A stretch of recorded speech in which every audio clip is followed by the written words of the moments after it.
So ವಿಶೇಷ ಕಾರ್ಯಕ್ರಮಕ್ಕೆ ಮತ್ತೊಮ್ಮೆ ಸ್ವಾಗತ. ನಮ್ಮ ಜೊತೆ ದುನಿಯಾ ಪತ್ರಿಕೆ ಸಂಪಾದಕ ಸಿದ್ದೇಗೌಡರು, ಜೊತೆಗೆ ರವಿ ಬೆಳಗೆರೆ ಅವ್ರ ಜೊತೆ ಕೆಲವು ವರ್ಷಗಳ ಕಾಲ ಕೆಲಸ ಮಾಡಿದ ಅಜಿತ್ ಅವರು ಕೂಡ ನಮ್ಮ ಜೊತೆ ಮಾತಾಡೋಕ್ಕೆ ನಮ್ಮ ಸ್ಟುಡಿಯೋದಲ್ಲಿ ನನ್ನ ಜೊತೆನೇ ಇದ್ದಾರೆ. ಅವರು ಕೂಡ ಮಾತಾಡ್ತಾರೆ. ಸಿದ್ದೇಗೌಡ್ರೆ, ರವಿ ಬೆಳಗೆರೆ ಅವ್ರ ಬಗ್ಗೆ ತಮ್ಮ ಅಭಿಪ್ರಾಯ ಹೇಳಿ. ತಮಗೆ ಯಾವಾಗಲಿಂದ ಗೊತ್ತು? ತಾವು ಅವ್ರ ಪತ್ರಿಕೆಯಲ್ಲಿ ಅನೇಕ ವಿಚಾರವನ್ನು ಬರೆದಿದ್ರಿ, ಯಾಕೆ ಬರೆದಿದ್ರಿ? ನಮಗೆ 87ರಿಂದ ನಾವು ಅಭಿಮಾನಿ ಪತ್ರಿಕೆಯಲ್ಲಿ ಈ ಸಂಜೆ ಪತ್ರಿಕೆ, ಅರಗಿಣಿ ಇವನ್ನೆಲ್ಲ ನಾವು ಡಿಸ್ಟ್ರಿಬ್ಯೂಷನ್ ಮಾಡ್ಕೊಂಡ್ಬರ್ತಿದ್ವಿ. ನಮ್ಮದು ಒಟ್ಟಾರೆ 27 ವರ್ಷದ ಪತ್ರಿಕೋದ್ಯಮದ ಅನುಭವದಲ್ಲಿ ಅವ್ರನ್ನ ನಾವು ತುಂಬ ಹತ್ತಿರದಿಂದ ಒಡನಾಟ ಇಟ್ಕೊಂಡು ನೋಡಿದವರಲ್ಲ. ನಾವು ಡಿಸ್ಟ್ರಿಬ್ಯೂಟರ್ ಆಗಿ ಅವ್ರ ಪತ್ರಿಕೆ ಕಚೇರಿಯಲ್ಲಿ ನೋಡಿರೋದು. ಇದನ್ನು ಬಿಟ್ಟು ನಾವು 95 ಆ ಬೆಂಗಳೂರು ಅವ್ರು ಮಾಡ್ಕೊಂಡು ಬರೋವಂಥ ಸಂದರ್ಭದಲ್ಲಿ ಪತ್ರಿಕೆನ ನೋಡ್ಕೊಂಡ್ಮೇಲೆ ಸ್ವಲ್ಪ ಅವ್ರು ಇಲ್ಲಿ ಜಾಸ್ತಿ ಬೆಂಗಳೂರು ಇದು ಅನ್ನೋ ಒಂದು ಇದರಲ್ಲಿ ಬಂದಿಲ್ಲ. ಅವ್ರ ವಿರುದ್ಧಗಳು ಕೆಲವು ಬರಹಗಳನ್ನೆಲ್ಲ ಬರ್ದಿದ್ರಿ, ಲೇಖನಗಳನ್ನೆಲ್ಲ ಬರ್ದಿದ್ರಿ, ಯಾಕೆ ಬರ್ದಿದ್ದೀರ ಅದನ್ನೆಲ್ಲ? ವಿರುದ್ಧ ಅಂತ ಬರೆಯೋ ಅಂತ ಏನಿದೆ, ನಾವೊಂದು ಪತ್ರಿಕೆ ಮಾಡಿದ್ದೀವಿ, ಅದನ್ನೊಂದು ಸುದ್ದಿಯನ್ನು ಲೆಕ್ಕಾಚಾರದಲ್ಲಿ ನಾವು ಮಾಡಿದ್ದೀವಿ. ಸುದ್ದಿಯ ಮೂಲ ಹೌದಾ? ಅದು ನಿಜಾನ? ಅದು ನಿಜನೇ. ಏನೇನು ಬರ್ದಿದ್ದೀರಿ ನೀವು ಅವ್ರದ್ದು ಇಲ್ಲಿವರೆಗೂ? ಇದುವರೆಗೂ ಅವ್ರದ್ದೊಂದು ಹೆಣ್ಮಗುಗೆ ಲವ್ ಲೆಟರ್ ಕೊಟ್ಟಿದ್ದಾರೆ. 18 ವರ್ಷದ ಹುಡುಗಿ. ನಿಮ್ಗೆ ಹೆಂಗೆ ಗೊತ್ತದು? ನಮ್ಮ ಕಚೇರಿಗೆ ಬಂದಿದ್ರು ಅವರು. ನಮ್ಮ ಕಚೇರಿಗೆ ಬಂದು ನಾ ಈ ಕ್ಯಾಸೆಟನ್ನು, ಈ ಸುದ್ದಿನ ನಾವು ಎಲ್ಲ ಕಡೆ ಎಲ್ಲ ಚಾನಲ್ಗೆ ತೊಗೊಂಡೋಗಿದ್ದೀವಿ. ಎಲ್ಲ ಪತ್ರಿಕೆ ಅವರೇ ಲವ್ ಲೆಟರ್ ಬರ್ತಾರೆ ಅಂತ ಹೆಂಗೆ ಗ್ಯಾರಂಟಿ? ನಿಮ್ಗೆ ಏನತ್ರ ಏನಿದೆ? ನಿಮ್ಮ ಹತ್ರ ಪ್ರೂಫ್ ಏನಿದೆ? ನಮ್ಮ ಹತ್ರ ಕ್ಯಾಸೆಟ್ ಇದೆ. ಲವ್ ಲೆಟರ್ ಇದೆ ನಿಮ್ಮ ಹತ್ರ? Love letter, original love letter ಅವ್ರದ್ದು ಲೆಟ್ರೇ ಇದೆ. ಇದು ಅವರ ಬರವಣಿಗೆ? ಅವರ ಸ್ವಂತ ಬರವಣಿಗೆ ಅದು. ಯಾರ ಹೆಣ್ಮಗಳು ಯಾರಿಗೆ ಬರ್ದಿದ್ರು ಅವ್ರು ಕೊಟ್ಟಿದ್ದು ನಿಮಗೆ? ಅವರು. ಸರಿ, ಅದಾದಮೇಲೆ ಏನು ಬರ್ದಿದ್ರಿ ಬೇರೆ ಅವ್ರದ್ದು ಇನ್ಸಿಡೆಂಟ್ಗಳೇನಿದೆ, ಆ ಇನ್ಸಿಡೆಂಟ್ಗಳು ಬರ್ದಿದ್ದೀವಿ. ಮತ್ತು ನಾವು ವೈಯಕ್ತಿಕವಾಗಿ ಯಾವುದೇ ಇದನ್ನ ಇಟ್ಕೊಂಡು ಅವ್ರ ಮೇಲೆ ಏನು ಬರ್ದಿಲ್ಲ ನಾವು. ಹೇಳಿ, ಏನು ವಿಚಾರಗಳು ಹೇಳಿ. ವೈಯಕ್ತಿಕವಾಗಿ ಮಟ್ಟದನ್ನು ನಾವು ದೃಷ್ಟಿಕೋನದಲ್ಲಿ ಇಟ್ಕೊಂಡಿಲ್ಲ, ವಿಷಯಾಧಾರಿತವಾಗಿ ಇಟ್ಕೊಂಡೆ ನಾವು ಸುದ್ದಿ ಮಾಡಿರೋದು. ಈಗ ಲವ್ ಲೆಟ್ರು ಅನ್ನೋದು ಒಂದು ಹುಡುಗ ಇಬ್ಬರು ಬಂದು ಇದನ್ನು ಮಾಡಿಕೊಂಡ್ರು. ಎಲ್ಲ ಟಿ ವಿ ಕಚೇರಿಗೂ ಹೋಗಿದ್ದಾರೆ, ಎಲ್ಲ ಪತ್ರಿಕೆಗಳಿಗೂ ಹೋಗಿದ್ದಾರೆ. ಯಾರೂ ಹಾಕಿಲ್ಲ ಸರ್, ನಮ್ಗೆ ಈ ಥರ ಇದಾಗಿದ್ದೀವಿ, ನೀವು ಹಾಕಕ್ಕೆ ಧೈರ್ಯ ಇದೆಯಾ ನಿಮಗೆ ಅಂದರು. ಹಾಕ್ತೀವಿ ಕೊಡಿ ಅಂತ ಹೇಳಿದ್ರು. ಸರ್ ದಾಖಲೆ ಕೊಡಿ, ನಿಜ ಇದ್ದರೆ ಹಾಕ್ತೀವಿ ಅಂತೀವಿ. ನಿಜ ಇದೆ, ಅದನ್ನು ಪ್ರಕಟಿಸಿದ್ವಿ. ನಾವು ಇದನ್ನು ಪ್ರಕಟಿಸಿದ್ದು ಬಂದು 2010ರಲ್ಲಿ. ಇದನ್ನು ರವಿ ಬೆಳಗೆರೆ ಅವರು ಪೇಪರ್ ಪಾಪ ಓದಿರ್ಬೋದು. ಓದಿದರೆ ಇದಕ್ಕೆ ರಿಯಾಕ್ಷನ್ ಅವ್ರ ಪತ್ರಿಕೆಗೆ ಮಾಡ್ಬೋದಾಗಿತ್ತು. ಯಾಕಂದರೆ ಸಣ್ಣ ಪುಟ್ಟ ಈ ಭೀಮಾ ತೀರದಲ್ಲಿ ಅಂತಕ್ಕಂಥ ಒಂದು ಸಣ್ಣ ಘಟನೆ ಇಟ್ಕೊಂಡು ವಿಷಯನ ಎಳಿತವ್ರೆ. ವೈಯಕ್ತಿಕವಾಗಿ ಅವ್ರದ್ದೇನೋ ಬರೆದಾಗ 2ನೇ ಮದುವೆ ಆಗಿದ್ದಾರೆ, ಆ ಫೋಟೋ ಪ್ರಕಟಿಸಿದ್ದೀವಿ. ಲವ್ ಲೆಟ್ರ್ ಹಾಕಿದ್ದಾರೆ, ಅದನ್ನು ಪ್ರಕಟಿಸಿದ್ದೀವಿ. ಅದಕ್ಕೆ ಉತ್ತರನ ಅವ್ರು ಕೊಡ್ಬೋದಾಗಿತ್ತಲ್ವ? ಇಲ್ಲ ಅದು ಸತ್ಯ ಸುಳ್ಳು ಅಂತ ಅವ್ರ ಪತ್ರಿಕೆಯಲ್ಲಿ ಹಾಕ್ಬೋದಾಗಿತ್ತು, ಇಲ್ಲ ನಮ್ಮ ಮೇಲೆ ಒಂದು ಕೇಸ್ ಹಾಕ್ಬೋದಾಗಿತ್ತು. ಸತ್ಯ ಇತ್ತು, ಬಾಯಿ ಮುಚ್ಕೊಂಡು ಸುಮ್ಮನಿದ್ರು. ಕ್ಯಾಸೆಟ್ ಇದೆ, ಕೊಟ್ಟಿದ್ದೀವಿ, ತೋರಿಸೋ ಅಂತ ಇದ್ದೀರಾ ಒಂದು ಸ್ವಲ್ಪ ತೋರಿಸಿ. ರೈಟ್ ಮಾತಾಡ್ತೀನಿ ನಮ್ಮ ಜೊತೆ ನಟಿ ಆಶಾಲತಾ ಅವರು ಇದ್ದಾರೆ. ಆಶಾಲತಾ ಅವರೇ, ತಾವು ಇವತ್ತು ಏನು ಹೇಳಬೇಕು ಅಂತ ಬಂದಿದ್ದೀರಿ? ನಾನಿವತ್ತಿಲ್ಲಿ ಬಂದಿರೋದು, ಹೇಳಿ ಮೇಡಮ್. ರವಿ ಬೆಳಗೆರೆಯವರು ಪ್ರತಿಯೊಂದು ಹೆಣ್ಣುಮಕ್ಳ ಬಗ್ಗೆನೂ ತುಂಬ ಚೀಪಾಗಿ ಬರೀತಾರೆ. ಅವ್ರಿಗೇನು ಅಧಿಕಾರ ಇದೆ ಅಂತ ನಾನು ಕೇಳ್ತೀನಿ. ನಾವೇನಾದರೂ ತಪ್ಪು ಮಾಡಿದ್ರೆ, ಸರಿ ಮಾಡಿದ್ರೆ ನಮಗೆ ಕೇಳೋಕ್ಕೆ ತಂದೆ ತಾಯಿ ಇದ್ದಾರೆ, ಹೆತ್ತ ತಂದೆ ತಾಯಿ ಇದ್ದಾರೆ, ಎಲ್ಲ ಕಟ್ಕೊಂಡು ಗಂಡ ಇದ್ದಾನೆ. ಅದು ಬಿಟ್ಬಿಟ್ಟು ಅವ್ರು ನನ್ನ ಬಗ್ಗೆ 10 ವರ್ಷದಿಂದನೇ ಬರೆದಿದ್ರು. ಏನು ಬರೆದಿದ್ರು ಮೇಡಮ್? ನಾನು ಹೋಗಿ ರೇಸ್ ಕೋರ್ಸ್ ಹತ್ರ ನಿಂತ್ಕೋತೀನಂತೆ. ರೇಸ್ ಕೋರ್ಸಲ್ಲಿ ಗೆದ್ದವ್ರನ್ನೆಲ್ಲ ನಮ್ಮ ಮನೆಗೆ ಕರ್ಕೊಂಡು ಬರ್ತೀನಂತೆ. ಅವ್ರ ಹತ್ರ ದುಡ್ಡು ಕಿತ್ಕೋತೀನಿ. ಸಾಧ್ಯನಾ? ನಾನು ಸಿನಿಮಾ ಫೀಲ್ಡ್ ಬಂದು 35 ವರ್ಷ ಆಯಿತು. ನಾವು 50 ರೂಪಾಯಿಗೆ ನಾಟಕಕ್ಕೆ ಪಾರ್ಟ್ ಮಾಡಿದವರು. ಅಷ್ಟು ಕಷ್ಟ ಬಿದ್ದು ನಾವು ಮಾಡಂಗಿದ್ರೆ ಆ ಚಿಕ್ಕ ವಯಸ್ಸಲ್ಲೇ ನಾನು ಮಾಡ್ಬೋದಿತ್ತಲ್ಲ. ಎಷ್ಟು ಬೇಕಾದ್ರೂ ದುಡ್ಡು ಸಂಪಾದನೆ ಮಾಡ್ಬೋದಿತ್ತಲ್ಲ, ಇವ್ರ ಥರ ಮಾಡ್ಬೋದಿತ್ತಲ್ವಾ? ಎಂಥದ್ದು ಬಸವೇಶ್ವರ ನಗರದಲ್ಲಿ 50-80 3 ಸೈಟ್ ಇದೆ, 2 ಸೈಟ್ ಇದೆ. ಆಯಿತು, ನಾನು ತೋರಿಸ್ಲಿ ಯಾವ ಸೈಟ್ ಮಾಡಿದ್ದೀನಿ, ಯಾವ ದುಡ್ಡು ಮಾಡಿದ್ದೀನಿ ತೋರಿಸ್ಲಿ ಅವರು. ನಾವು ಜೀವನದಲ್ಲಿ ಎಷ್ಟು ಕಷ್ಟಪಟ್ಟು ಮುಂದೆ ಬಂದವರು.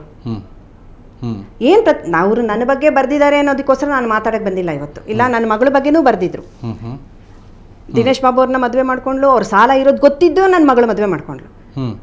ಆಯಿತು, ಅವರಿಬ್ಬರು ಊರಲ್ಲಿದ್ದಾರೆ, ಕೇರಳಕ್ಕೆ ಹೋಗಿದ್ರು. ಇಲ್ಲಿ ಬರೆದಿದ್ದಾರೆ, ಅವರಿಬ್ಬರು ಗಂಡ ಹೆಂಡತಿ ಬಿಟ್ಬಿಟ್ಟಿದ್ದಾರೆ. ಮಟಾಶ್ ಏನಿದೆಲ್ಲ? ಅವ್ರು ಸಾಲ ಮಾಡ್ಕೊಂಡ್ರೆ ಅವ್ರು ತೀರಿಸ್ತಾರೆ, ಇವ್ರು ತೀರಿಸ್ತಾರ, ಇವ್ರ ಅಪ್ಪ ತೀರಿಸ್ತಾರ ಅಲ್ವಾ? ಅವ್ರು ಜೂಜ ಆಡಿದ್ರೆ ಅವ್ರು ಅನುಭವಿಸ್ತಾರೆ ಅದನ್ನ. ಇವ್ರು ಯಾರು ಬರೆಯೋಕೆ ಅದನ್ನೆಲ್ಲ? ಇವ್ರು ಜೂಜಾಡಲ್ವಾ? ಇವ್ರು ಅಳಿಯ ಜೂಜಾಡಲ್ವಾ? ಇವ್ರು ಅಳಿವಾಗ ಕುಡಿಯಲ್ವಾ? ಬೇರೆಯವ್ರ ಬಗ್ಗೆ ಬರೆಯೋದೇ ಅಲ್ಲ ರೀ. ನಾವು ಒಬ್ಬರ ಬಗ್ಗೆ ಬರಿಬೇಕಾದ್ರೆ, ಒಬ್ಬರ ಬಗ್ಗೆ ಮಾತಾಡ್ಬೇಕಾದ್ರೆ ನಾವು ಸರಿಗಿರ್ಬೇಕು. ನಾವು ಸರಿಗಿದ್ರೆ ಮಾತ್ರ ಇನ್ನೊಬ್ಬರ ಬಗ್ಗೆ ಬರೆಯೋಕ್ಕೆ ಸಾಧ್ಯ ಅಲ್ವಾ? ಎಷ್ಟು ಜನ ಹೆಣ್ಮಕ್ಳ ಬಗ್ಗೆ ಬರ್ತಿದ್ದಾರೆ, ಎಷ್ಟು ಜನ ಸೂಸೈಡ್ ಮಾಡ್ಕೊಂಡಿದ್ದಾರೆ, ಎಷ್ಟು ಸಂಸಾರಗಳು ಹಾಳಾಗಿದೆ. ಈ ಅಪ್ಪ ಬಂದು ನೋಡ್ತಾನ? ಇಲ್ಲ ನಮ್ಮ ಸಾಲ ಬಂದು ಈ ಅಪ್ಪ ಬಂದು ತೀರ್ಸ್ತಾನ? ಏನು ಅಧಿಕಾರ ಇದೆ ಇವ್ರಿಗೆ ಬರೆಯೋಕ್ಕೆ ಹೆಣ್ಮಕ್ಳ ಬಗ್ಗೆ? ಹೆಣ್ಮಕ್ಳು ಅಂದ್ರೆ ಅಷ್ಟೊಂದು ಚೀಪ ಇವ್ರಿಗೆ? ಪ್ರಪಂಚ ಎಷ್ಟು ಮುಂದುವರೆದಿದೆ. ಯಾವನು 10 ಪೈಸಾ ಯಾರಿಗೂ ಹೆಣ್ಮಕ್ಳಿಗೆ ಹೋಗ್ಲಿ. ಎಲ್ಲ ಹೆಣ್ಮಕ್ಳು ಕೆಟ್ಟವರು, ಎಲ್ಲ ಹೆಣ್ಮಕ್ಳು ಒಳ್ಳೆಯವರು ಅಂತ ನಾನು ಹೇಳಲ್ಲ. ಒಂದು ಹೆಣ್ಣು ಹೋಗಿ 100 ರೂಪಾಯಿ ಕೇಳಿದ್ರೆ ಯಾವ ನನ್ನ ಮಗನ ಸುಮ್ಮನೆ ಕೊಡಲ್ಲ, ಕೈ ಮುಟ್ಟುಬಿಟ್ಟೆ ಕೊಡ್ತಾನೆ ಅಂಥ ಕಾಲ ಇದು. ಈಗ ಅವನು ನನ್ಬೇಕಾ ಅವಳು ನನ್ಬೇಕಾ? ನಾನೇ ಕಣ್ಣಾರೆ ಕಂಡಿದ್ದೀನಿ. ಇದೇ ಕಬ್ಬನ್ ಪಾರ್ಕಲ್ಲಿ ಶೂಟಿಂಗ್ಗೆ ಅಂತ ಕೂತಾಗ ಒಂದು ಹೆಂಗಸು ಮಗುಗೆ ಹಾಲಿಲ್ಲ ಕುಡಿಸುತ್ತಾ, ನಾನು ಹಿಂಗೆ ನೋಡ್ತಾ ಇದ್ದೆ, ಹಾಲು ಕುಡಿಸ್ತಾ ಇದ್ಲು, ಹಾಲಿಲ್ಲ, ಅದು ಅಳುತ್ತೆ ಅಷ್ಟು ಅಳ್ತಾ ಇತ್ತು. ಯಾರೋ ಒಬ್ಬ ಬಂದ ಸ್ಕೂಟ್ರ್ ಮೇಲೆ, ಅವಳು ಕೇಳಿದ್ಲು 10 ರೂಪಾಯಿ ಕೊಡಿ ನನ್ನ ಮಗುಗೆ ಹಾಲಿಗೆ ಅಂತ. ಅವನೇನಂದ, ನಾನು ನೋಡ್ತಾನೇ ಇದ್ದೀನಿ. ಅವನಂದ, ಬಾ ಒಂದು ನಿಮಿಷ ಹಾರ್ಕೊಳ್ಳಿಕ್ಕೆ ಅಂತ ಕರ್ಕೊಂಡು ಹೋದ. ಯಾವ ಮಗು ಎದೆ ಹಾಲು ಕುಡಿಯೋಕ್ಕೆ ನೋಡ್ತಿತ್ತೋ ಆ ಎದೆಲಿ ಹಾಲಿಲ್ಲ, ಆದರೆ ನನ್ನ ಮಗ ಅದ್ರ ಜೊತೆ ಚೆಲ್ಲಾಟ ಆಡ್ದ. ಆಮೇಲೆ 10 ರೂಪಾಯಿ ಕೊಟ್ಟ. ಈಗ ಹೆಣ್ಣು ಕೆಟ್ಟವಳ ಗಂಡು ಕೆಟ್ಟವನ? ನಾನು ಇಬ್ಬರು ಕೆಟ್ಟವರು ಅಂತ ನಾನು ಹೇಳ್ತಾ ಇಲ್ಲ. ಯಾಕೆ ಹೆಣ್ಮಕ್ಳ ಬಗ್ಗೆ ಅಷ್ಟೊಂದು ಚೀಪಾಗಿ ಬರೀತೀರಾ? ಎಷ್ಟು ಹೆಣ್ಮಕ್ಳು ತಮ್ಮ ಪ್ರತಿಯೊಂದು ಹೆಣ್ಣು ಅಂತ ಹುಟ್ಟಾಗ ಪ್ರತಿಯೊಂದು ಹೆಣ್ಣಿಗೆ ಏನು ಆಸೆ ಇರುತ್ತೆ ಗೊತ್ತಾ? ನಾನು ಒಳ್ಳೆ ಗಂಡನ ಮದುವೆ ಮಾಡ್ಕೋಬೇಕು, ನಂದೊಂದು ಒಳ್ಳೆ ಸಂಸಾರ ಇರಬೇಕು, ನನಗೊಂದು ಒಳ್ಳೆ ಮಕ್ಕಳಿರಬೇಕು, ನನ್ನ ಸಂಸಾರ ಸುಂದರವಾಗಿರಬೇಕು ಅಂತ ಆಸೆ ಪಡ್ತಾಳೆ ಹೊರತು ಯಾವನ ಹತ್ರನೂ ಹೋಗಿ ಮಲಿಕೋಬೇಕು ಅಂತ ಆಸೆ ಪಡಲ್ಲ. ಸಮಯ ಸಂದರ್ಭ ತಪ್ಪು ಮಾಡಿದಾರೋ ತಪ್ಪು ಮಾಡಿದ್ರೆ ನಿಮ್ಮ ವಿರುದ್ಧ ಯಾಕೆ ಬರೆದ್ರು ಮೇಡಮ್? ನಿಮ್ಮ ವಿರುದ್ಧ ಯಾಕೆ ಅದೇನು ಅಂತ ನನಗೆ ಗೊತ್ತಿಲ್ಲ. ನೀವು ಕೇಳಿಲ್ವಾ? ನಾನು ಕೇಳೋಕ್ಕೆ ಪ್ರೆಸ್ ಮೀಟ್ ಎಲ್ಲ ಮಾಡಿದೆ, ಮಾಡಿದೆ. ಆಮೇಲೆ ಎಲ್ಲರೂ ಬಿಟ್ಟಾಕ್ರಿ ಎಲ್ಲ. ಇವರು ಬರೆದಿದ್ದಕ್ಕೆ ಒಂದು 100 ಪರ್ತಿಕೆರು ಬಂದರು. ಅಯ್ಯೋ ಮೇಡಮ್ ಹಂಗೆ ಬರೆದು ಬಿಟ್ಟಿದಾರ, ನಾವು ಒಳ್ಳೆ ಚೆನ್ನಾಗಿ ಬರೀತೀವಿ, ನಮ್ಗೊಂದು 3,000 ಕೊಡಿ. ಏನಿದು 3,000 ಕೊಡಿ, 4,000? ನಾನು ಇವ್ರು ಬರ್ದಿರೋದಕ್ಕಿಂತ ಇವ್ರಿಗೆ ದುಡ್ಡು ಒಬ್ಬರಾದ್ಮೇಲೆ ಒಬ್ರು 3,000 ಕೊಡಿ, 2,500 ಕೊಡಿ, ನಿಮ್ಮ ಬಗ್ಗೆ ಒಳ್ಳೆ. ನಾನು ಹೇಳಿದೆ, ನಾನು ದುಡ್ಡು ಕೊಟ್ಟು ಒಳ್ಳೆಯವಳು ಅಂತ ಬರ್ಸ್ಕೊಳ್ಳೋ ಅಂತ ಅವಶ್ಯಕತೆ ಇಲ್ಲ. ಯಾರು ಕೇಳಿದ್ದು? ಯಾವ ಪತ್ರಿಕೆಯವರು? ಯಾರೋ ಚಿಕ್ಕ ಪತ್ರಿಕೆಯವರು, ಅವ್ರು ನನಗೆ ಅಷ್ಟು ಜ್ಞಾಪಕ ಇಲ್ಲ. 10 ವರ್ಷದಿಂದ ಎಲ್ಲ ಅವ್ರಗಳದ್ದು ಗಲಾಟೆ ಜಾಸ್ತಿ ಆಗೋಯ್ತು. ನೀವು ಈ ರೀತಿ ಬರೆದಾಗ ನಿಮ್ಮ ಮೇಲೆ ಹೌದು ಸುಳ್ಳೇ ಬರ್ದಿದ್ದಾರೆ ಅನ್ನೋದಾದ್ರೆ ತಾವು ಯಾಕೆ ಕಾನೂನು ಹೋರಾಟ ಮಾಡಲಿಲ್ಲ? ಯಾಕೆ ಕೇಸ್ ಹಾಕ್ಲಿಲ್ಲ ಅವ್ರ ಮೇಲೆ? ಎಲ್ಲರೂ ಬೇಡ ಬಿಟ್ಟಾಕಿ, ಅಯ್ಯೋ ಬೇಡ ಬಿಟ್ಟಾಕಿ, ಇದೇ ಆಗೋಯ್ತು. ಬೇರೆಯವ್ರು ಹೇಳೋದಕ್ಕೂ ತೇಜೋವಧೆ ಆಗಿರೋದು ನಿಮ್ದಾಗಿದ್ರೆ, ಈಗ ಅವಮಾನ ಆಗಿದ್ದು ನಿಮ್ ತಾನೇ? ನಿಮ್ಗೆ ಅವಮಾನ ಆಗಿದೆ, ನಿಮಗೆ ತೇಜೋವಧೆ ಆಗಿದೆ, ನೀವು ಯಾಕೆ ಪ್ರತಿಭಟಿಸ್ತಿಲ್ಲ ಅದನ್ನ? ಪ್ರೆಸ್ ಮೀಟಿಂಗ್ ನಾನು ಇದು ಮಾಡಿದೆ, ಕರೆದೆ. ನಾನು ಸುರೇಂದ್ರ ಅವ್ರನ್ನೂ ಹೋಗಿ ಕೇಳಿದೆ, ಸರ್ ಈ ಥರ ಆಗೋಗ್ಬಿಟ್ಟಿದೆ ಹಾಗೆ. ಕೆಲವರೆಲ್ಲ ಏನಂದ್ರೆ, ಅಯ್ಯೋ ಬಿಡಿ ಮೇಡಮ್ 3rd ಕ್ಲಾಸ್ ಪೇಪರು, ಅದಕ್ಕೆ ಯಾಕೆ ನೀವು ತಲೆ ಕೆಡ್ಸ್ಕೊತೀರಾ? ಹೋಗ್ಲಿ, ನನ್ನ ಮನೇನ ರೈಡ್ ಆಗಿದೆಯಾ? ನನ್ನ ಮನೇಲೇನ ನಾನು ಬಿಸ್ನೆಸ್ ಮಾಡಿದ್ದೀನಾ?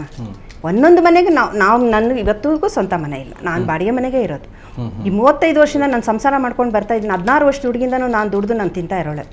ನನ್ನ ಹತ್ರ ಎಷ್ಟು ಆಸ್ತಿ ಇದೆ ತೋರಿಸ್ಲಿ ಅವರು. ನಾವು ಕಷ್ಟ ಬಿದ್ದು 1.25 ಲಕ್ಷ ರೂಪಾಯಿ ಕೊಟ್ಟು 2 ಸೈಟ್ ತೊಗೊಂಡಿದ್ದಕ್ಕೆ ನಾನು ಎಷ್ಟು ಸಂತೋಷ ಪಟ್ಟೆ ಗೊತ್ತಾ?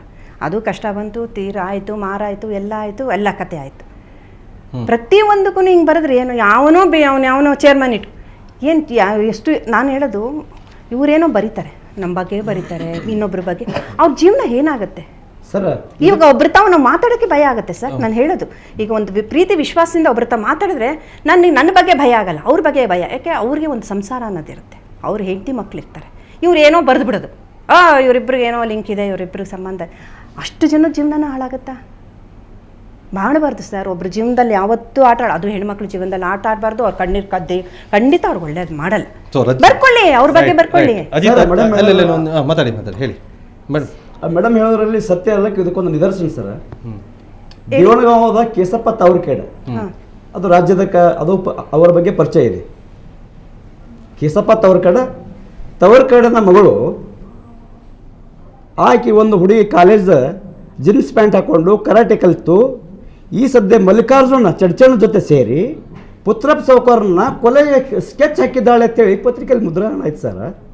ಆ ಹುಡುಗಿ 9th, ಕಾಲೇಜ್ ಜೀವನ ಇಲ್ಲ, ಜೀನ್ಸ್ ಹಾಕಂಗಿಲ್ಲ.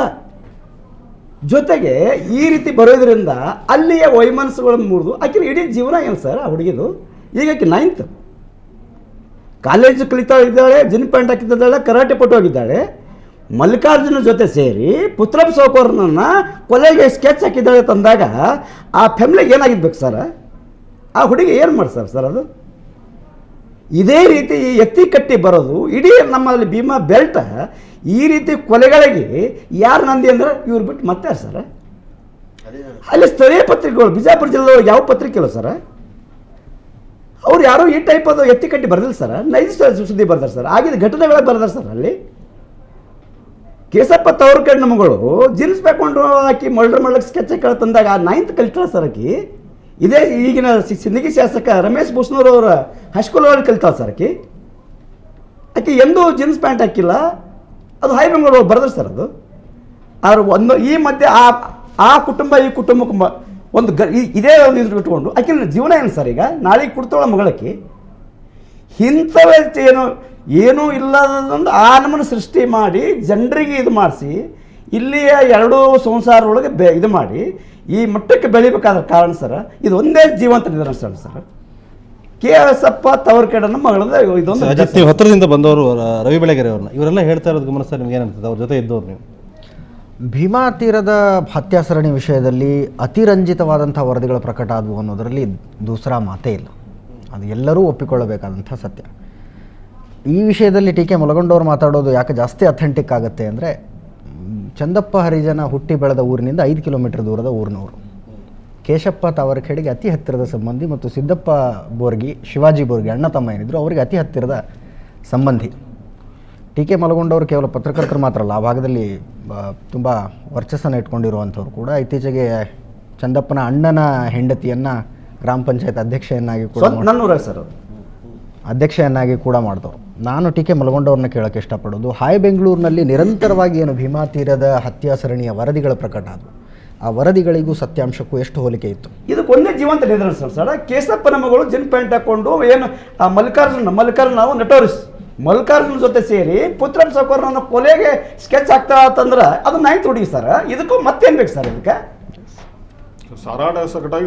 ಏನು ಸರ್? ಇದಕ್ಕೆ ಸುಳ್ಳು ಅಲ್ಲಕ್ಕೆ ಇದಕ್ಕೆ ಏನು ಬೇಕು ಸರ್? ಇದಕ್ಕೆ ಒಂದು ತಂತ್ರ ಅಂತೂ ಗೊತ್ತಿದೆ. ಹಾಯ್ ಬೆಂಗಳೂರು ಬತ್ತು ಸರ್. ಹೇಳಿ ವಿಜಯ್. ಒಂದು ತಂತ್ರ ಅಂತೂ ಗೊತ್ತಿದೆ. ಕೆಟ್ಟದನ್ನ ಬರೆದು ಕಣ್ಣು ಅರಳಿಸಿ ಅವನು ಅಲ್ಲೇ ಕುತ್ಕೊಂಡು ಎಗರು ಬಿದ್ದೋಗ್ಬಿಡ್ಬೇಕು.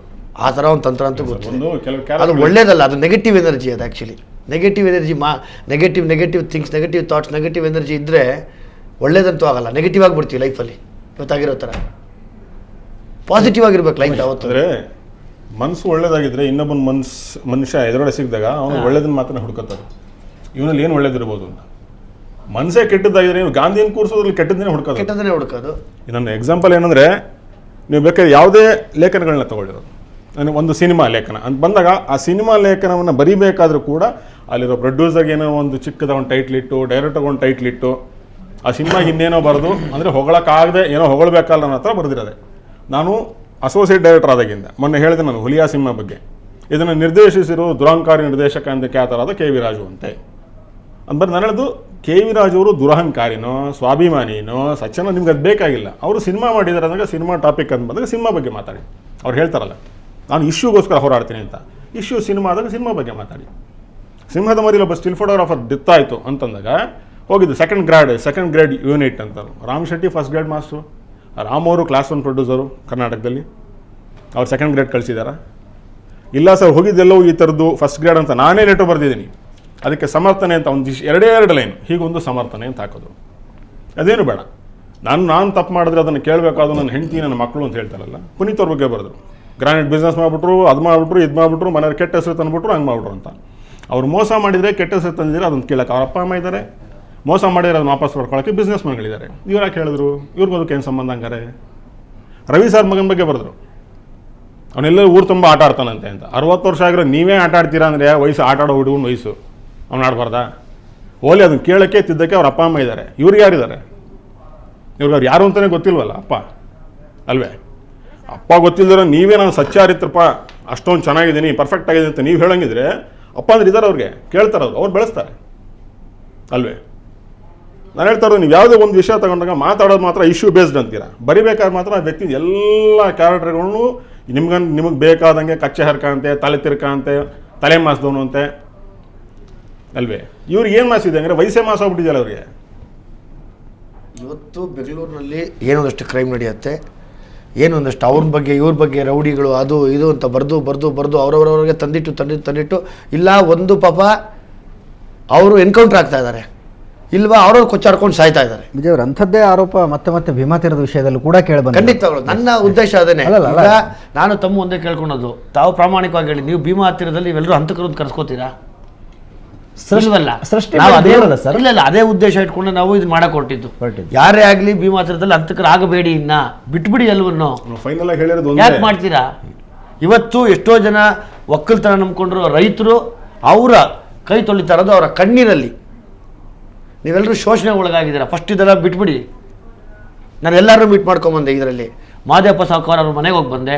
ಅಲ್ಲಿ ಊಟ ಮಾಡಿದೆ, ಅಲ್ಲಿ ಎಷ್ಟೊಂದು ಜನ ಬಂದಿದ್ರು, ಅಲ್ಲಿ ಅವ್ರಿಗೂ ಹೇಳಿದೆ ದಯವಿಟ್ಟು ಬೇಡ ಇದನ್ನು ಮುಂದುವರಿಸ್ಬೇಡಿ, ಹಿಂಗೆ ಮುಂದುವರಿಸ್ಕೊಂಡ್ರೆ ಯಾಕೆ ಹಿಂಗೆ ಮಾಡ್ತೀರಾ, ಎಲ್ಲರೂ ಹೊಡೆದಾಡ್ಕೊಂಡು ಸತ್ತೋಗ್ತಾರೆ. ಒಂದು ದಿವಸ ಬುದ್ಧಿ ಇರೋರು ಚೆನ್ನಾಗಿರ್ತಾರೆ, ಯಾರೋ ಇವ್ರನ್ನ ಬಂಡವಾಳಗಳಾಗಿಟ್ಕೊಂಡು ಅಲ್ಲಿನ ಅಮಾಯಕ ಜನರು ಅವ್ರನ್ನ ಬಂಡವಾಳವಾಗಿ ಇಟ್ಕೊಂಡು ನಿನ್ನ ಮಿಕ್ಕಿದವ್ರೆಲ್ಲರೂ ನೋಡಿ ಇಂಥವ್ರು ಅಂಥವ್ರನ್ನ ಅಂತಕರು ಅಂತ ಕರೆಯೋದು, ಇವ್ರು ಮಾತ್ರ ಬರಿಬೇಕಂದ್ರೆ ಅವನು ಇವನು ಅಂತ ಬರಿಬೋದು. ನಾವೇನೋ ಸಿನಿಮಾ ಮಾಡಬೇಕಂದ್ರೆ ನಾವು ಬುಕ್ನ ಉದ್ದೇಶಿಸಿ ಮಾಡಿಲ್ಲ ಅಂತ ಹೇಳಿದಾಗ ನೀವ್ಯಾಕೆ ಅವ್ನು ಏಕವಚನದಲ್ಲಿ ಬರೆದಿದ್ದೀರಾ, ಇವ್ನು ಯಾಕೆ ಬರೆದಿದ್ದೀರಾ ಅಂತ ಕೇಳ್ತಾ ಇದ್ದಾರೆ. ನಾನು ಕೇಶಪ್ಪ ಅವ್ರ ಮನೆ ಕಡೆಯವ್ರಿಗೆ ಒಂದೇ ಕೈ ಮುಗಿದು ಕೇಳ್ಕೊಡೋದು, ಈ ಸಿನಿಮಾ ಯಾವತ್ತೂ ಆ ಪುಸ್ತಕದಲ್ಲಿ ಬರೆದಿರೋ ಥರ ಇನ್ನೊಬ್ರು ಕಣ್ಣರಲ್ಲಿ ಒಬ್ರಿಗೊಬ್ರು ಕೊಚ್ಕೊಳ್ಳೋ ಥರ ನಾವೇನು ಮಾಡಿಲ್ಲ. ಇಡೀ ನಿಮ್ಮ ಎಲ್ಲ ಬೆಲ್ಟ್ ಹೇಳಿದ ನಾರ್ತ್ ಕರ್ನಾಟಕದವರು, ಉತ್ತರ ಕರ್ನಾಟಕದವರು, ನೀವೆಲ್ಲರೂ ಅಮಾಯಕರು, ಎಲ್ಲೋ ಒಂದು ಕಡೆ ಶೋಷಣೆಗೆ ಒಳಗಾಗ್ತಾ ಇದ್ದೀರಾ, ಎಲ್ಲ ವರ್ಗದವರು ಶೋಷಣೆಗೆ ಒಳಗಾಗ್ತಾರೆ. ಇದನ್ನು ಆಗಬೇಡಿ. ಇಂಥವರಿಂದ ರವಿ ಬೆಳಗೆರೆ ಸರ್ ಅಂಥವರಿಂದ ಎಲ್ಲೋ ಒಂದು ಕಡೆ ಹಿಂಗೆ ಬಿಟ್ಟರೆ ನೀವು ಒಬ್ರಿಗೊಬ್ರು ಕೊಚ್ಚಾಡ್ಕೊಂಡು ಸತ್ತೋಗ್ತೀರ ಒಂದು ದಿವಸ. ಅದು ಆಗಬೇಡಿ. ಸ್ವಲ್ಪ ವಿದ್ಯೆ ಇರಲಿ, ವಿದ್ಯೆ ಬಂದರೆ ಬೇರೆ ಥರ ಆಗುತ್ತೆ ಜೀವನ. ಎಲ್ಲೋ 720 ಕಿಲೋಮೀಟ್ರ್ 800 ಕಿಲೋಮೀಟ್ರ್ ಹಿಂದೆ ಕೂತ್ಕೊಂಡು ನಾವು ಈ ಬರೆದಿದ್ದೆಲ್ಲವನ್ನು ಒಪ್ಕೋತಾ ಇದ್ದೀರಾ ಅಂದರೆ ಸ್ವಲ್ಪ ಯೋಚನೆ ಮಾಡಿ. ನಿಮ್ಮನ್ನು ಡೈರೆಕ್ಟಾಗಿ ಕರೀತಾ ಇದ್ದಾರೆ ನೀವೆಲ್ಲ ಹಂತಕರು ಅಂತ. ಯಾಕೆ ಕರ್ಸ್ಕೋತೀರ ನೀವು ಹಂತಕರು ಅಂತ? ಮುಂದೆ ಮಕ್ಕಳ ಗತಿ ಏನು? ಇವತ್ತು ಕೇಶಪ್ಪನವರ ಹೆಣ್ಮಗು ಹೇಳಿದ್ರಿ 7ನೇ ಕ್ಲಾಸ್ ಓದ್ತಾ ಇದೆ, ಕರಾಟೆ ಕಲಿತಾ ಇದೆ ಅಂತ ಏನೋ ಇವ್ರು ಹೇಳಿದ್ರಲ್ಲ, ಮುಂದೆ ಹೆಣ್ಮಗು ಜೀವನ ಏನು? ಆಯಿತು, ಚಂದಪ್ಪ ಅವರು ತಪ್ಪು ಮಾಡಿದ್ದಾರೆ, ಆಯ್ತು ಒಪ್ಕೊಳ್ಳಿ, ದೇವ್ರು ನೋಡ್ಕೋತಾನೆ. ಅವ್ರ ಮಕ್ಕಳ ಗತಿ ಏನು? ಓಕೆ, ಅವರ ವೈಫ್ ಗತಿ ಏನು? ಆ ಅಮ್ಮ ಎಲ್ಲಿ ಓಡಾಡ್ತಾ ಇದ್ದಾರೋ ಏನೋ, ಈಚೆ ಓಡಾಡಕ್ಕೆ ಓಡ್ತಾ ಆಗ್ತಿಲ್ವೇನೋ. ಇವರು ರವಿ ಬೆಳಗೆರೆ ಅವರು ಬರೆದಿರೋ ಮಾತುಗಳು ಕೆಲವು ಹೆಂಗಿದಾವೆ ಅಂದರೆ, ಇವಾಗ ಸಿಕ್ಕಿದ್ರು ತಿರ್ಗಾ ಒಬ್ರಿಗೊಬ್ರು ಫೈರ್ ಮಾಡ್ಕೋಬೇಕು. ಬೇಡ, ಬಿಟ್ಬಿಡಿ ಅದನ್ನು ನಿನ್ನ ಮೇಲೆ ಅಂತ ನಾವು ಕೇಳ್ಕೊತಾ ಇದ್ದೀವಿ ಅಷ್ಟೇ. ಆಮೇಲೆ ಇಲ್ಲಿ ಕೇಶಪ್ಪ ಅವರ ಫ್ಯಾಮಿಲಿಯವರು ದಯವಿಟ್ಟು ಎಲ್ಲ ಒಂದು ಕಡೆ ಅವ್ರನ್ನ ನಾವು ಅವ್ಯಾಚ್ಯವಾಗಿ ಮಾತಾಡಿದ್ದೀವಿ ಅಂತಿದ್ರೆ ಅದು ಸುಳ್ಳು. ಸಿನಿಮಾ ಸ್ಕ್ರೀನ್ ಪ್ಲೇ ಮಾಡ್ಬೇಕಾದ್ರೆ ಅದನ್ನು ಯಾವುದೂ ನಾವು ಮನಸ್ಸಲ್ಲಿ ಇಟ್ಕೊಂಡಿಲ್ಲ. ನಮ್ಗೆ ಇಲ್ಲಿ ಯಾರನ್ನೂ ಮೇಲೆತ್ತಬೇಕು ಕೆಳಗಿಳಿಸ್ಬೇಕು ಅಂತಿಲ್ಲ. ಭೀಮಾ ತೀರಕ್ಕೆ ನ್ಯಾಯ ಬೇಕು. ಈ ಭೀಮಾ ತೀರದ ಏನು ಫಿಲಿಮ್ ನೀವು ಮಾಡಿರಲ್ಲ ಸರ್, ಆ್ಯಕ್ಟಿವ್ ಬಗ್ಗೆ ನಿಮ್ಮದು ನಾನು ಇಲ್ಲಿ ಈ ಮುಖಾಂತರ, ಈ ಸುವರ್ಣ ವಾಹಿನಿ ಮುಖಾಂತರ ಗ್ರೇಟ್. ಒಂದು ನಿಮಗೇನು ಕೇಳ್ಬೇಕಂತಂದ್ರೆ, ಕೇಸಪ್ಪ ತವರ್ಕೇಡ, ಶಿವಾಜಿ ಬೋರ್ಗಿ, ಚಂದಪ್ಪ ಹರಿಜನ್, ಈ 3 ಜನ, ಈ 3 ಜನರಿಗೆ ಆ ಏರಿಯಾದೊಳಗೆ ಅವ್ರದ್ದು ಆದಂಥ ಒಂದು ಕೋಡ್ ಬಳಸ್ತಿದ್ದಾರೆ ಅವರು. ಸರಿ, ಚಂದಪ್ಪ ಇಂಟೆಲಿಜೆಂಟ್ ಇರೋದ್ರಿಂದ, ಶಾರ್ಪ್ ಶೂಟರ್, ಓಕೆ, ಇಂಟೆಲಿಜೆಂಟು, ಬಟ್ ಜಿ ತರ್ತಿದ್ರು ಅವನಿಗೆ, ಬಟ್ ಜಿ. ಓಕೆ, ಕೇಸಪ್ಪ ತವರ್ಕೇಡ ಅವ ಸೊಸೈಟಿ ಚೇರ್ಮನ್ ಇದ್ರು, ವ್ಯವಸಾಯ ಸೇವಾ ಸಹಕಾರಿ ಸಂಘದ ಅಧ್ಯಕ್ಷರು, ಅವನು ಚೇರ್ಮನ್ ಅಂತಾರೆ, ಚೇರ್ಮನ್. ಜೊತೆಗೆ ಶಿವಾಜಿ ಬೋರ್ಗಿ ಅಗರ್ಭ ಶ್ರೀಮಂತ, ಅವನಿಗೆ ಸಾವುಕಾರತಿದ್ರು. ವಯಸ್ಸಿನಲ್ಲಿ ಶಿವಾಜಿ ಬೋರ್ಗಿ, ಕೇಸಪ್ಪ ತವರ್ಕೇಡ ದೊಡ್ಡವರು. ಆ ಗಡಿಯಲ್ಲಿ ಈ ಚಂದಪ್ಪ ಹರಿಜನ್. ಅಷ್ಟೇ ರೆಸ್ಪೆಕ್ಟ್. 3 ಜನ ಒಂದೇ ಅಣ್ಣ ತಮ್ಮರಂತ ಭಾವನೆ ಬೆಳೆದವರು. ರೈಟ್, ಅದೆಲ್ಲ ನಿಮ್ಮ ಪಿಕ್ಚರ್ದಲ್ಲಿ ಕೇಸಪ್ಪ ತವರ್ಕೇಡ್ನ ಮತ್ತು ಶಿವಾಜಿ ಬೋರ್ಗಿನ ಬಾಡಿಗಾರ್ಡ್ ಥರ ಬಿಂಬಿಸಿ ಅವ್ರನ್ನ ಕೇಸಪ್ಪ ತವರ್ಕೇಡ್ ಮತ್ತು ಶಿವಾಜಿಗೆ ಏಕವಚನದಲ್ಲಿ ಬಳಸಿದ್ರಲ್ಲ, ಈ ಒಂದು ನೋವು ಭೀಮಾ ತೀರದ ನಮ್ಮ ಏನು ಜನರಿಗೆ ಇದೆಯಲ್ಲ, ಮುಖಾಂತರ ನೀವು ಅದು ಕ್ಲಿಯರ್ ಪಡಿಸ್ಬೇಕು. ಸತ್ಯಕತೆ ಡಾಕ್ಯುಮೆಂಟರಿ ಮಾಡಿಲ್ಲ, ಸಿನಿಮಾ ಮಾಡೋರೆ ಗಾಂಧಿ ಬಗ್ಗೆ ಇನ್ನೊಬ್ಬರ ಬಗ್ಗೆ ಸರ್. ಆ ಶಬ್ದ ಬೆಳೆಸಿದ್ರಿಂದ ಏನೋ ಒಂದು ಬರೆದಿರೋದು, ಆಕ್ಚುಲಿ ನಾನು ಪಿಕ್ಚರ್ ನೋಡಿಲ್ಲ, ಆದ್ರೆ ಮಧ್ಯದಿಂದ ಮಾತಾಡ್ತೀನಿ. ಆ ಶಬ್ದ ಬಳಸಿದ್ರಿಂದ ಬಾಡಿಗಾರ್ಡ್ ಅಂತ ಹೇಳಿ ಆ ಭಾಗದವ್ರಿಗೆ ನೋವಾಗಿದೆ, ಅದು ಕೇಳ್ಕೊಳ್ಳಿ ಅಂತ ಒಂದೇ ಸರ್. ಅವ್ರ ಕುಟುಂಬದವರಿಗೆ ಬಹಳ ನೋವು ಸರ್. ಹತ್ತಿರದಿಂದ ನೋಡಿದವ್ರಿಗೆ ಆ ಚಂದಪ್ಪ ಹರಿಜನ ಇವರಿಬ್ಬರನ್ನ ಪೂಜೆ ಭವನದಿಂದ ಕಂಡವ ಎಲ್ಲರಿಗೂ ಗೊತ್ತಿದೆ sir. Correct correct. Okay okay. ಅವನ್ನ ಹೈಲೈಟ್ ಮಾಡಿ ಇವ್ರನ್ನ ಬಾಡಿಗಾರ್ಡ್ ತೋರಿಸಿ ಅಲ್ಲಿ ಒಂದು ವೈಷಮ್ಯಕ್ಕೆ ಇದಕ್ಕೆ ಕಾರಣ ಮಾಡ್ಯಾರ ಅನ್ನೋದು ಒಂದು ವದಂತಿ ಇದೆ. Right right. ಅದ್ರ ಬಗ್ಗೆ ವಾಹಿನಿ ಮುಖಾಂತರ ಸ್ವತಃ ಅವರೇ ಕ್ಲಿಯರ್ ಮಾಡಿಸ್ತಾರೆ. Right right. ಮಾತಾಡ್ತೀನಿ ನಿಮ್ಮ ಜೊತೆ. ಅದಕ್ಕೂ ಮೊದಲು ಒಂದು ಚಿಕ್ಕ ಬ್ರೇಕ್ ನಂತರ ಚರ್ಚೆ ಮುಂದುವರಿಸೋಣ.